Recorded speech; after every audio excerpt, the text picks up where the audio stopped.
John Haffner, Transportation and Housing Program Manager from Vital Communities, here to talk about e-bikes. Dana Clawson, Environmental Sustainability Coordinator for the town of Hartford, here to talk about electrifying lawn equipment.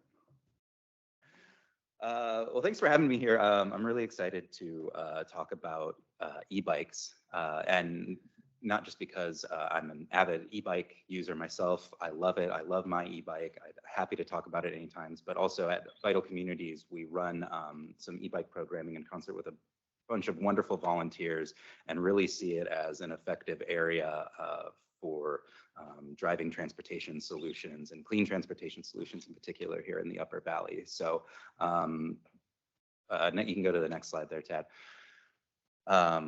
What I'll be covering a little bit is, and just maybe a quick question, who here is an e-bike rider or owns an e-bike? We got a few here. Okay, most of them, few new folks who might not have as much information on them. That's good. So I'll cover just a bit of e-bike basics, so everybody at least has a kind of basic understanding as to what an e-bike is. And then I'll also get into a few of the e-bike programs that Vital Communities is involved in. The first, the Upper Valley E-Bike Lending Library, and the second one is an e-bike subsidy program that we're doing in Vermont with hopes to expand into New Hampshire if we can find the funding for it. And then really I want to just provide some testimonials from participants in these two e-bike programs who have either gone on to buy an e-bike or have just given it a try through the lending library, and just to show you how just much they love the experience of riding an e-bike, because I think that that's really speaks for itself. Go to the next slide, Tad. First, I wanted to just start things off with a quote from Eugene Victor Debs, who is a famous trade unionist, also a five-time candidate for president, the last of which he ran his candidacy from prison after he was unfairly imprisoned for speaking out against World War I, and this was through the Sedition Act of 1918. So if there's ever any time in the future, perhaps near future, where somebody tries to claim that they are the first and greatest person to ever run from prison, you know that that's not true. And I'll let you decide how relevant that is to the conversation. But beyond a presidential candidate and famous trade unionist, Eugene Victor Debs was loved bicycles, and he was actually around in this quote is from 1895, so it was sort of in the infancy of bicycles. And I just think it's great because it speaks to the possibility that bikes have to offer. So it's the mission of the bicycle is greatly underrated. It will be a mighty leveler upward and downward. And when monopoly and special privilege are abolished, the bicycle may be purchased for a song and will be within reach of all. The world will yet revolve on wheels. And I think that this, that e-bikes in particular, and the e-bike programming that we're doing at Vital Communities is an extension of this belief and the idea of making e-bikes available for all. And it's a leveler in the way of not just a socioeconomic leveler in terms of transportation equity, which has been referenced throughout the day, in terms of how e-bikes are really one of those clean energy solutions that can be accessible for people across the socioeconomic spectrum.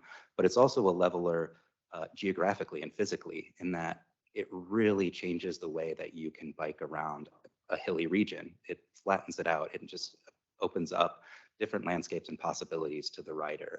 And I can speak to that in particular. My house is up near the Hartford High School and on Route 5. Many of you may be familiar with that hill that runs right up to the high school. And the first time I took my e-bike up there, I just couldn't believe at how easy it was to just climb that steep hill. And it's allowed me to be a frequent bike rider to and from work because of its ability to tackle that hill. Next slide. So what is an e-bike? And I'll admit that I was too cheap to pay for the rights to this cartoon, so you have to deal with the watermark there. But in its most simplest form, an e-bike is an electric bicycle. I mean, it's there in the title of it. But what the electric part of it is that it is a battery-powered electric pedal assist bicycle that allows you to have access to a propulsion system, either that in a way that assists within the pedaling itself, or in some instances, a throttle that will propel you just through a thumb switch that you can use without pedaling. And then you can go to the next slide. More specifically, there are different types of electric motors that help propel your bicycle. And these are the two main types. There's different nuances to it, but they are, you could either have a hub motor, which sits on your rear tire that propels the tire either by a pedal assist or as a throttle. And then you have a mid drive, which sits within your actual pedal system and adds to the propulsion that way. So, and there are different pros and cons to each motor. The pros with a hub motor is that they tend to be more affordable. They tend to give you higher speeds, and then also has the option to be able to have a thumb throttle so that you can propel the bike without pedaling, just through the switch. The cons are that it requires more battery, so it's not as efficient. And it also tends to give you this kind of unnatural pedal feel when the motor kicks in. So it doesn't have the same kind of fluid motion to it that you're used to on just a regular conventional bike. You can really kind of feel sometimes, depending on the quality of the motor, there can be a jerkiness to it that kind of gives you this unsettling feeling. The pros of mid drives is that they are more efficient. They also have higher torque, so they're ideal for climbing those steep hills. So that's what I have. It's it really allows you to hit the hills at a much more effective way, and it tends to feel more balanced just because of where it's situated within the bike. It's usually within the mid part of the bicycle, right under your feet, and so the weight of the motor doesn't throw you off as much. And then it also has more of a natural feel to it. When the motor kicks in as you're pedaling, it tends to have a nicer cadence with your pedaling, and so it doesn't really feel like there's a major shift in how you have to pedal in order to get the motor to kick in. The cons are that it maxes out at a lower speed, and they tend to be more expensive and more complex. So if they break, it might be more complicated to fix them, and they might just be more costly from the get-go. Yeah, thanks, Tad. Beyond the motors themselves, there's also different classes of e-bikes, and the classes tend to just differentiate around whether it has a throttle and how fast they can go. So class 1, it's only a pedal assist, there is no throttle, and then the pedal assist maxes out at 20 miles an hour. A class 2 has a pedal assist, but it could also have a throttle option, again, so you're propelling yourself just through the throttle switch and not just pedaling, but it also maxes out at 20 miles an hour. Class 3 is pedal assist, no throttle, but it maxes out at a higher speed, 28 miles an hour. And I know that in Vermont, at least, I think also in New Hampshire, all of these classes are still regulated as a conventional bicycle. So there's no differentiation. They're allowed on multi-use trails. They're allowed anywhere a regular bicycle is allowed. And so even though they have these different, even if it has a throttle or it maxes out at 28 miles an hour, it's still considered a bicycle and not an electric motorcycle or motorized vehicle. In other places around the country, that is sometimes different. There might be certain places where, in particular, the class 3 bike that maxes out at 28 miles an hour might not be allowed in the same way that a conventional bicycle is. But that's important in terms of around here for thinking about regulations, is noting that these are all still identified or regulated as a conventional bicycle. Next slide, Tab.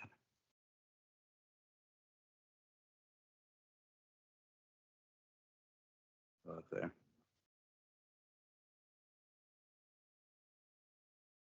Just go to.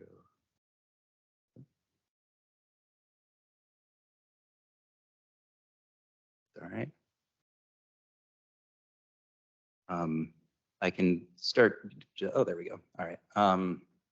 So e-bikes are also great as a climate strategy, and I am not a climate scientist. I'm not a somebody who is really even very well versed in the technical aspects of what e-bikes can offer.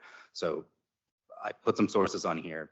You might be able to poke holes in them, but hopefully I'll be able to at least communicate in a broad sense of how effective e-bikes work as a climate strategy. But my understanding is that in terms of operational emissions, e-bikes only emit 3% of the carbon emissions as EVs and 1% as internal combustion engines. And on the production side, emissions for e-bikes are much less, 165 kilograms, which is relatively similar to a conventional bicycle versus 7 to 9 tons for an electric vehicle. I think in terms of the transportation equity piece of it, and in terms of a clean transportation option, I think this next stat is really important. Per mile, e-bikes cost 40% less to operate than EVs and nearly 75% less than IC EVs. So they really are a great option for the lower end of the socioeconomic spectrum. Go ahead, Dan. I think, though, for me, the most compelling case for e-bikes really comes from what they offer to the user and from the social aspect as well. And for our e-bike programs that we run in the Upper Valley at Vital Communities, we found that people who use them tend to love the flexibility, they love the freedom and fun that they provide to the rider, and they also foster a great sense of community amongst e-bike advocates, as well as just enhancing the social components of bicycle riding and expanding it to other users. Go ahead, Ted. I'm gonna try and get through this because are we doing okay on time? I know kind of 1:15. All right, so I'll try not to gloss over too many things.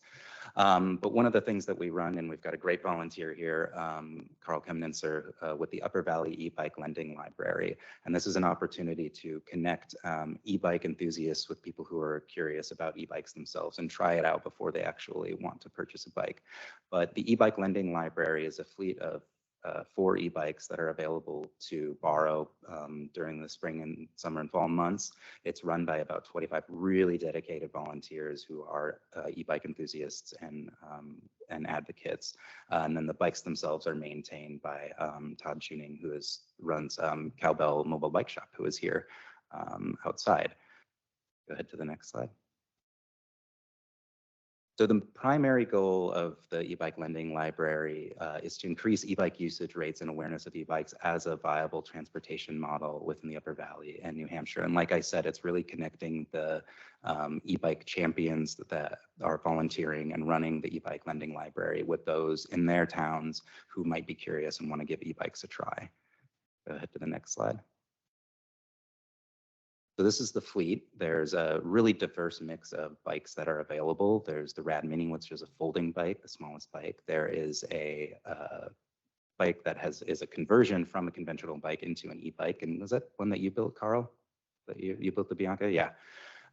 There's a bike that has a wider fat tires that work better on off-roading. And there's also our cargo bike, the Rad Wagon, which is one of the really popular ones that you can, carry kids around, carry cargo around, really great. Go ahead to the next slide. So we're wrapping up the 2023 season of the e-bike lending library, and we'll probably have some updated stats on it, but these are from last year, in which there were over 525 individual e-bike trials in 14 different towns and 2 employers. So I think it was King Arthur Baking and Hypertherm also hosted the bikes for a little bit, and where employees of those places were able to try it out. And over 20 e-bikes were purchased as a direct result from those loans out, and then more were even planning on or seriously considering a purchase. So it's paying it forward in terms of being able for people to actually make that leap into purchasing as well. The next program that we run is a enhanced e-bike subsidy programs, and this is made possible through a grant from VTrans. It's part of the Mobility Transportation and Innovations program, in which we're able to give out, ultimately we'll be able to have given out 60 plus e-bike subsidies. So it's either full or partial subsidies up to $1,600. And then also zero interest loan buy down. So if folks just want to be able to take out a loan to buy an e-bike, this program will pay for the interest on that loan until it's paid off. This is also wanting to pair this with Vermont's existing programs that has an e-bike subsidy that's up to $800 that I think have a few of those left. Those are income dependent, as well as there's subsidies available from Green Mountain Power for up to $200. In addition to these subsidies for folks, it includes consultation through our partner with V-Bike, who provide some technical expertise, some guidance in what type of bike the person might want to purchase. We're also hoping to fundraise to get this to expand to New Hampshire. because currently this is only available through VTrans and through for Vermont residents. Yeah. So this is that's Anna Gunther, who runs our e-bike programming at one of the technical assistance parts of the e-bike for the e-bike subsidy recipients to go over some just basic e-bike skills and knowledge. And Anna has really been the driving force behind a lot of this program. So just want to make sure to give her a shout out as she couldn't be here today. But the primary goal of this e-bike program is to enhance the transportation equity of all our region by bringing the benefits of e-biking within reach for community members with low incomes. And the objectives for us to do this is to, through fundraising, extending this into New Hampshire, eventually want to provide over between 2021 and 2024 to have provided 100 e-bikes to Upper Valley residents through these subsidies or loan buy downs. But beyond that, we're also hoping to grow this community of e-bike riders and to build a socioeconomic diverse coalition of advocates to actually be able to come together as a community to also encourage further support for biking and e-biking. As we've seen in other places around the country, in particular Denver, that have launched e-bike subsidy programs, that it's not just extended into people becoming more avid e-bike riders, but then becoming really involved in pushing their communities to create greater bike infrastructure and greater possibilities for bikers. So I think it has a social component as well. And ultimately, we just want to support the mental and physical well-being of people in the community. E-biking is a great way to get outside, feel better about driving around, getting exercise, and just supporting the individual and collective well-being. Right. So going back quickly to this, these ideas of flexibility, freedom, and fun, and fostering community, I wanted to just go through a few testimonials of what e-biking has meant for people in these areas. So you can go ahead to the next slide. So user feedback, actually go ahead a few more, and we'll get to another one and one more. So here's what folks have been saying and telling us of participating in it. And I just love these quotes, because these are exactly from people who have experienced riding an e-bike and are just a testament to what they have to offer. So, and I love this first one in particular, because I think it's the best way of selling it. You know, that we are in the live free or die state. So I think for somebody to just say that there is a freedom in e-biking, I think is a really great testament to what it can do to change your life. And again, there's a huge grin on my face riding it. Just riding it was great. Those long climbs felt so easy. And I think as soon as anybody gets on an e-bike and goes up a hill, they'll feel exactly that. Just that as soon as the motor kicks in and you get that pedal assist, it's fun and it's enjoyable and it feels like you can go anywhere. Yeah. Like I was being 10 years old, the amazing wow factor. It's just, once it kicks in, it's a blast. But also it's a testament to, I think, the connection and community that you can build within your individual family and relations, but also at the community level. Here's folks talking about how they got to ride with their partner again for first time in forever, bringing your kids along. And that's, for me, one of the greatest experiences that I have, is just not having to load my kids into a car to get them to school, but to just get to hear them screaming in the back as we're riding down a hill, or, you know, pulling into the school, and everybody's just turning their heads and seeing us. It's an incredible feeling. Go ahead, Dad. It allows people to get back out into the world again, visit neighbors, lots of turns of the heads and smiles. But people notice it when you're out there. They love seeing it. It feels like you know, a little bit of your own rock star. And it just allowed to be able to ride bikes again, as it's a great way of staying active and riding while you age. Go ahead, Ted. So like I said, this is, you know, a lot of these were testaments and you know, from people who have utilized Vital Communities e-bike programming, but I can just say for myself as well that this has just been a great experience to be able to ride an e-bike and to lug the kids around and to, you know, carry cargo and to just feel as though there's, you know, many places you can go and things you can utilize. Next slide. So I started off with a quote from a trade unionist over 100 years ago, so I thought I'd better end one with it, because I think at the backdrop of this event is the ongoing strike with the United Auto Workers. So I thought I would just leave you here with Sean Fain, who's the president of the United Auto Workers, saying, UAW supports and is ready for the transition to clean auto industry, but the EV transition must be a just transition that ensures auto workers have a place in the new economy. So just wanted to leave you with that food for thought, and thank you. Go ahead to the next couple slides. There, Tad. If you have any questions, please feel free to reach out about Vital Communities e-bike programming, or if they're just curious about e-bikes, I'd be happy to chat. Thanks. So for me, I'm going to talk about electrifying lawn equipment and a bit about how we do it from the municipal perspective. For those of you that aren't aware, Hartford has a really aggressive climate action plan where we're supposed to lower our emissions by the end of the decade. So that kind of ends up touching on everything, including our lawn care equipment. There's a section in our procurement policy now that any purchase over $4,001, if it consumes fuel, I've got to review that to make sure there's not an option that's more in line with the climate action plan. And this is just a simple section in our procurement policy. I know some towns come up with a whole policy around that. I shortened mine to a paragraph so people would read it. And then there's a simple form for people to that needs to be filled out that goes in front of the select board when they need to authorize those purchases. So this is also where I need to be careful because I can't start pushing equipment on folks that they're not comfortable with.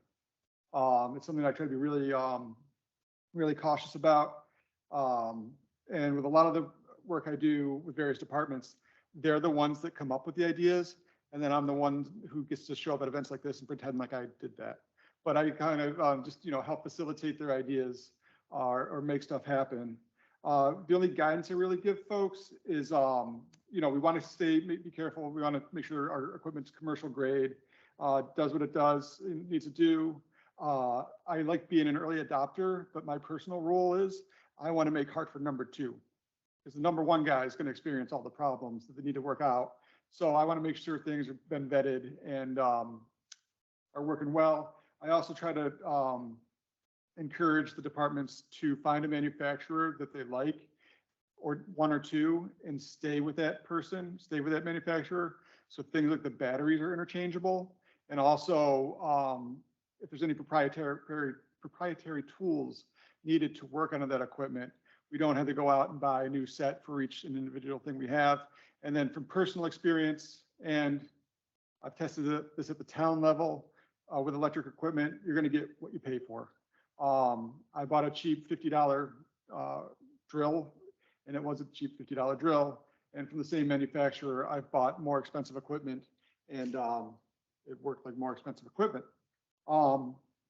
So really looking to see, electrify everything we can in town. The DPW is actually exploring e-bikes for their meter readers. We're also exploring it with all of our lawn care equipment. I don't know if anybody saw the Hartford's mowers out there. We have our zero-turn electric mower.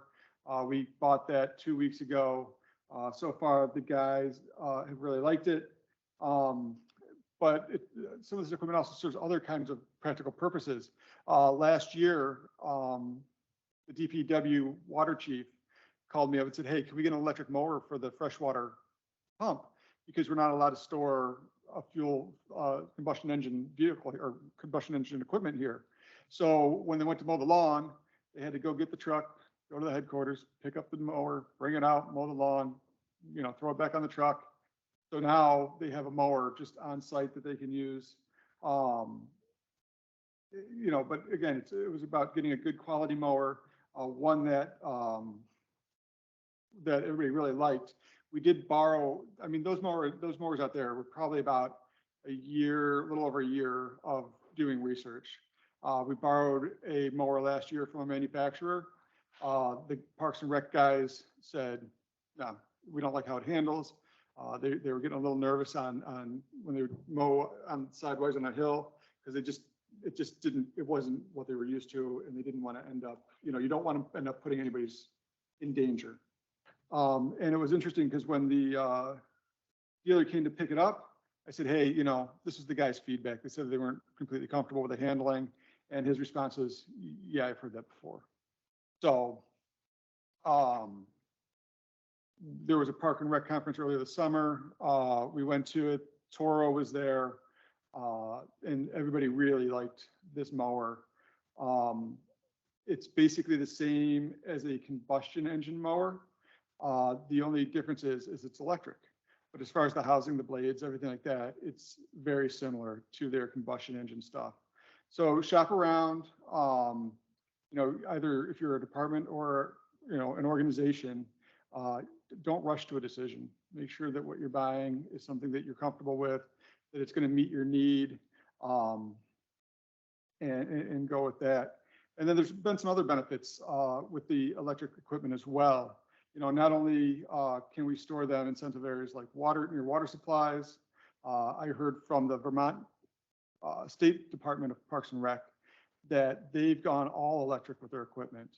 And they've gotten a lot less complaints during the week. So they said, during the week, people come, if they're renting a spot in a campground for the week, they just want to kind of relax, read the book, and they got constant complaints with the smell and the noise from the combustion equipment out there maintaining those lawns. Although the noise doesn't all go away, and I found this interesting. When the guys are on this mower that we have out there, they still need to wear the ear muffs because now they're hearing all the noises you didn't hear with the engine going.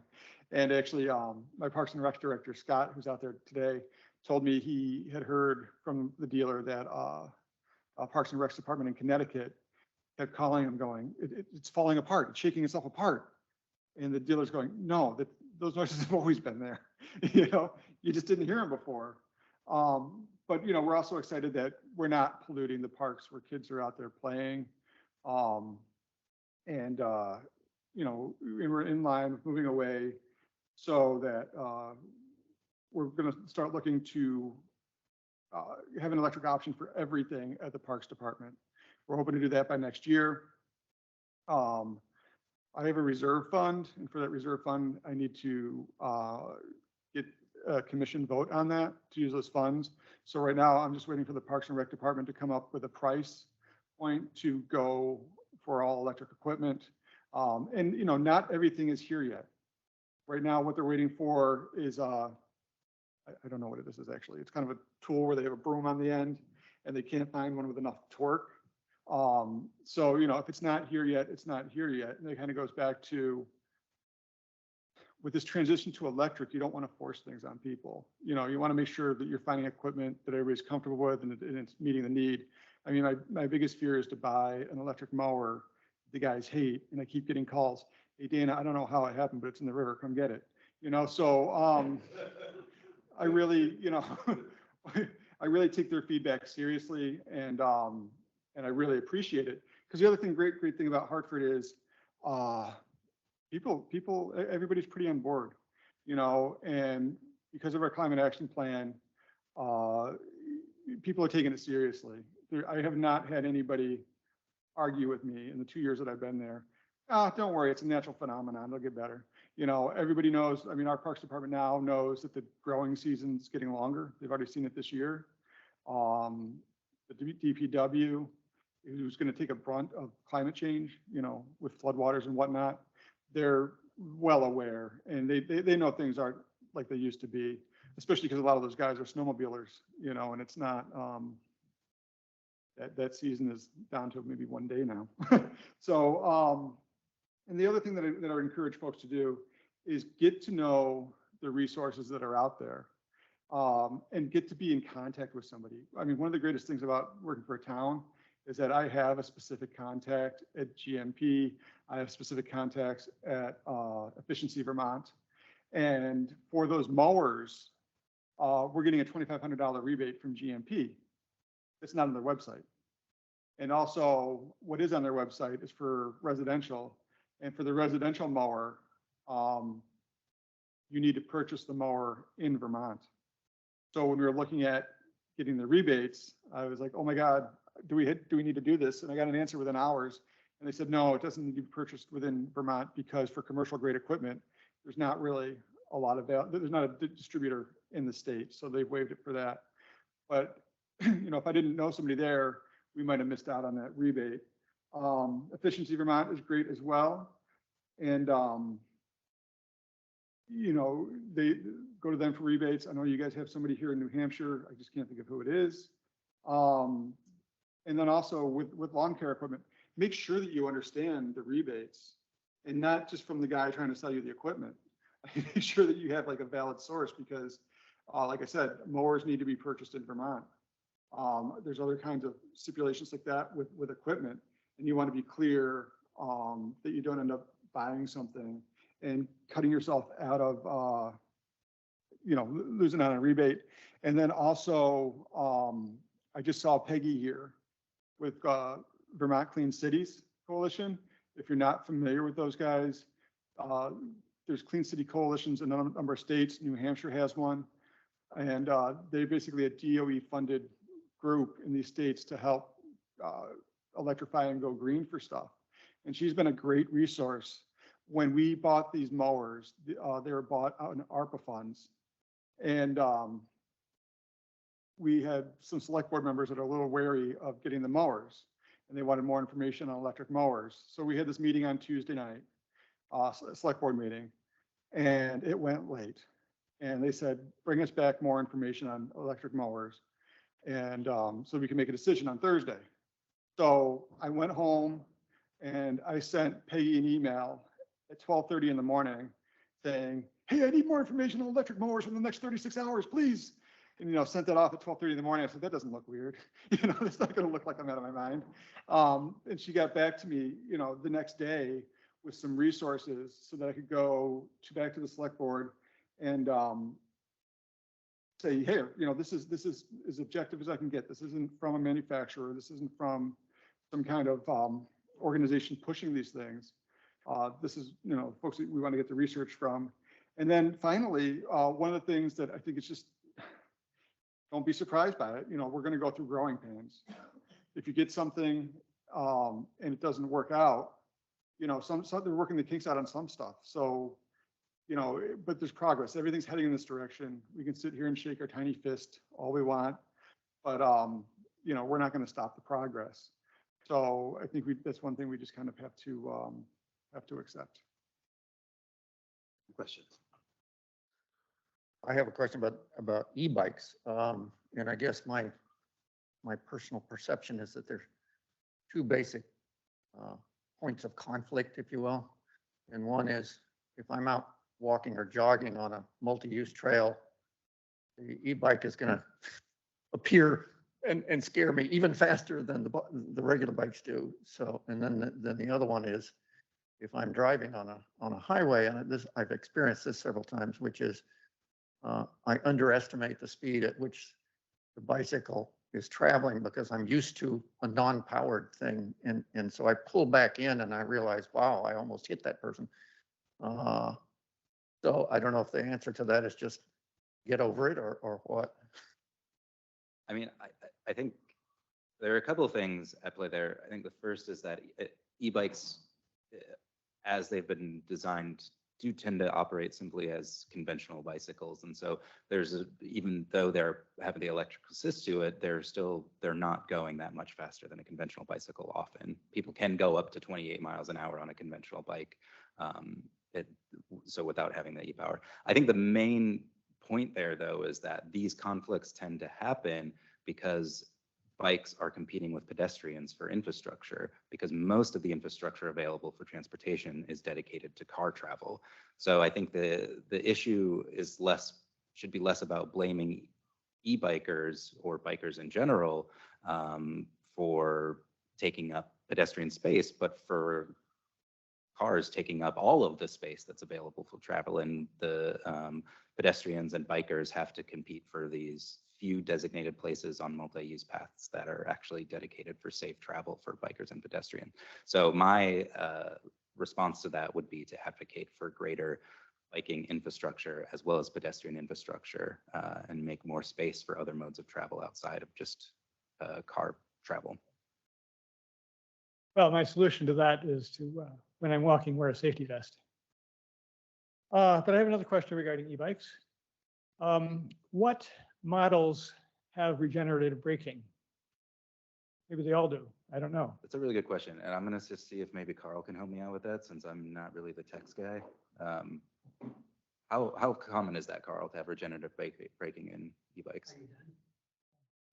The models that are going to have regenerative braking are direct drive hub motors. So all of the motors that have all the bikes that have motors down next to the pedals will not have regenerative braking, and only less than half, probably more like a third of the hub motors have regenerative. If the hub motor is small and wide, it will not have it. The ones that are larger diameter and narrow are the ones that might have regenerative braking. Some of the models, like on the rad cargo bikes, they have regenerative braking, but it's definitely in the minority. And as far as to follow up on the question about e-bike sharing space, I will mention that in Vermont right now, we've got an initiative to push for a bicycle corridor along Route 5, all the way from the Massachusetts border to the Canadian border. So it's 190 miles, and it's in the survey stage right now. The Vermont legislature asked VTrans to do a study. They did not want to jump into a full-fledged study at this point, but they agreed to do a survey. So right during the month of October, starting in a day from now, VTrans will be asking the regional planning commissions and the municipalities along Route 5 what they think of working on a bicycle corridor. The language for this is very open. It doesn't prescribe anything. It says a bike lane or a bike path somewhere along or adjacent to Route 5. So it will probably, if the towns respond favorably, it will probably result in several years of planning, usual transportation planning back and forth to figure out what to do. And most likely it will first be implemented. Projects will come along in the more densely settled areas, and then it will broaden out to the other areas. So as far as conflict with comparison between regular bikes and e-bikes, I find that I'm running about 3 to 4 miles an hour faster on an e-bike. So my personal experience is that on a regular bike, I'm running about 12 to 14 miles an hour when I'm cruising.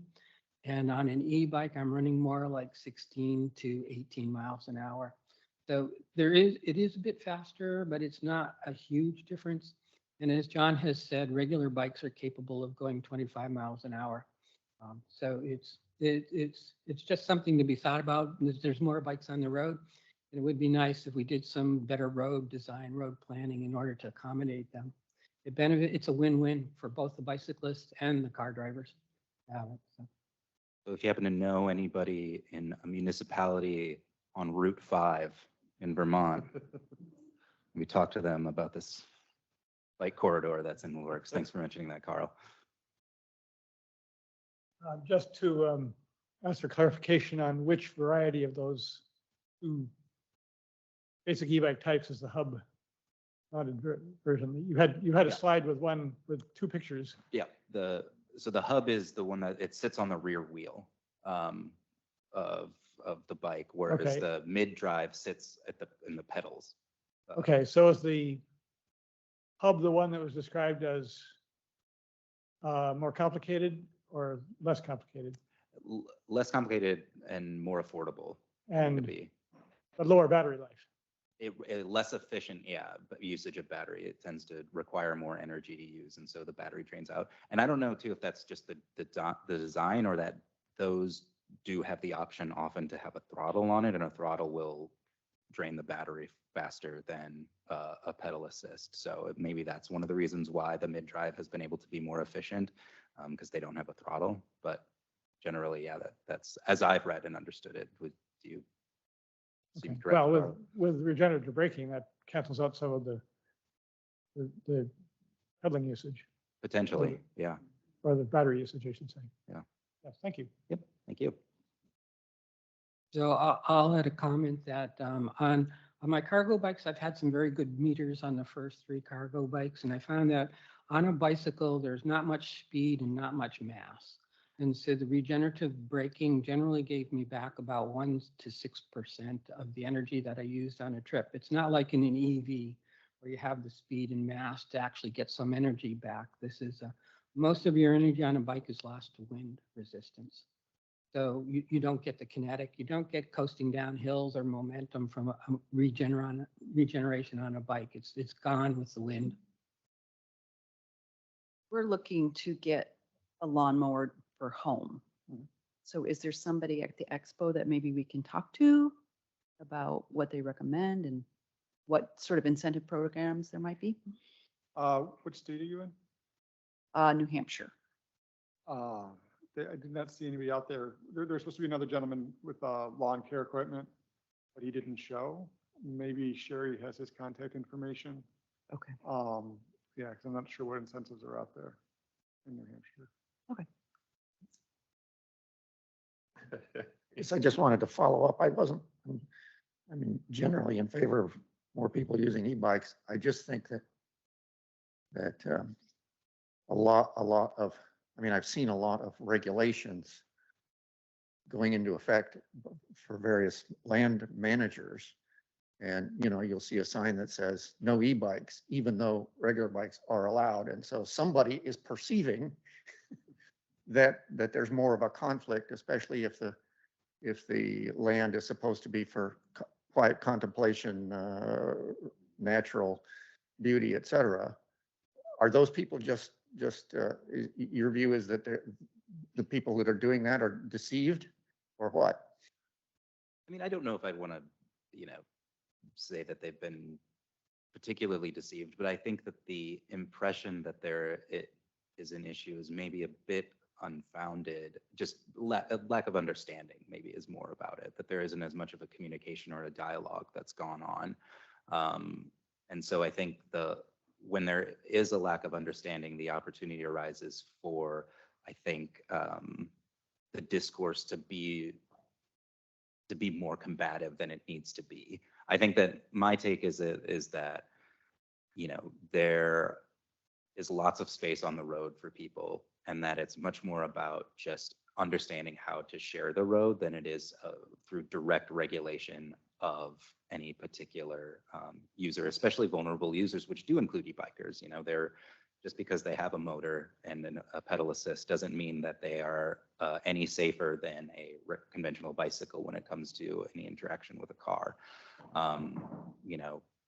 Nor does it, I suppose there could be a minor increase in risk that they would pose to a collision with a pedestrian. But, per Carl's point, I think that if you hit a pedestrian going 16 miles an hour versus 18 miles an hour, it's probably a comparable thing. So I think that it's just there needs to be a better understanding between users of the road and how to share the road and be aware and mindful for each other than I think it does to strictly restricting different usage of particularly shared paths. So I'll add to that, to my knowledge, Burlington restricts the waterfront path to 25 miles an hour, but no restrictions on e-bikes versus regular bikes. New Hampshire does have a restriction on natural surface trails that are considered wilderness trails, that you're not allowed to use e-bikes on them. Lebanon, I believe, went through a process a year ago where they approved it was okay on the rail trail to ride e-bikes. So there are some restrictions, but they're very few and far between. For the most part, e-bikes can go anywhere that regular bikes go. John, I just want to add to this discussion about e-bikes and pedestrians. And you've been talking about the objective difference between a regular bicycle and an e-bike. But what matters for the pedestrian is the subjective experience of one or the other going by. And I like the idea of e-bikes, but it is true, walking on the Mascoma Greenway, that I have never been startled by a regular bike coming by, and have frequently been by an e-bike. Now, I don't know why that is.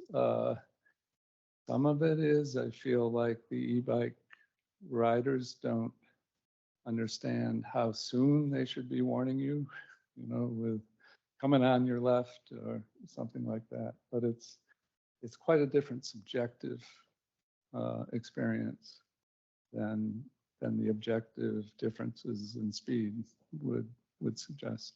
And I think, I guess I'll just respond to that. I think that that's a fair point in terms of what the experience, how it's perceived by the pedestrian. And I think the only thing I can sort of say to that is that, greater education amongst e-bikers and how to share and respect or multi-use paths may be certainly necessary.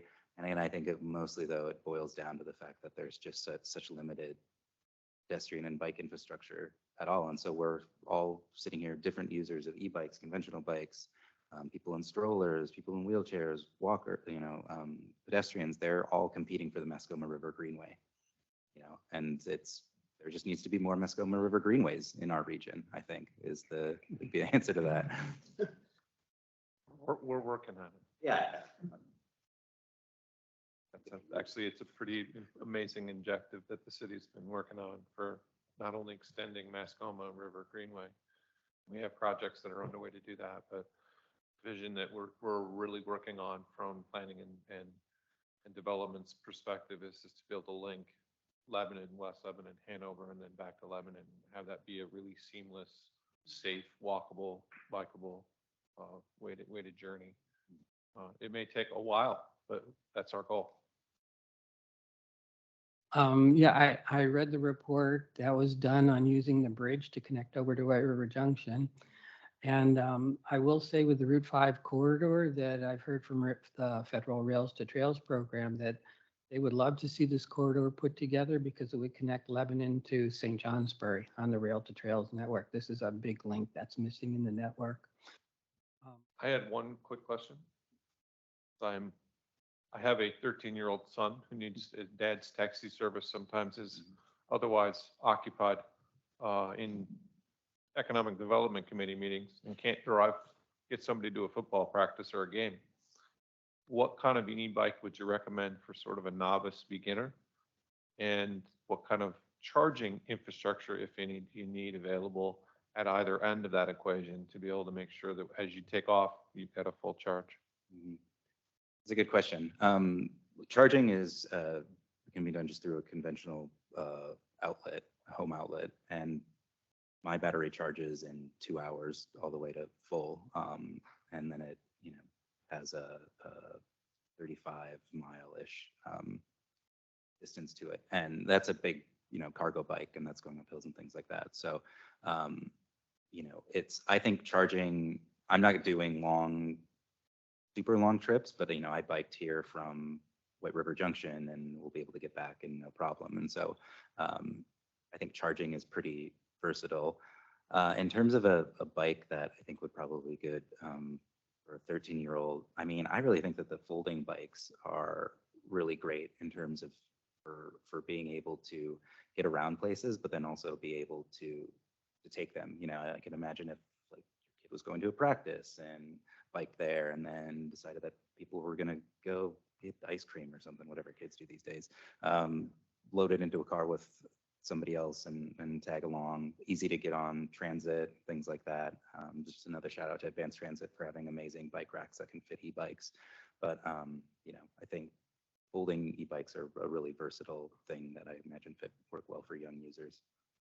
I would say don't get a throttle for a beginner bike. I don't know. I just find that the mid drive I think is useful because it feels the most natural compared to what a conventional bike is. So a mid drive bike system would be good, I think. As far as the Advanced Transit bus racks go, they're only set up for 2 3/4 inch wide tires at the moment. So I would suggest getting a regular tired bike instead of a fat tired bike. That'll give you more options for trucking the bike around.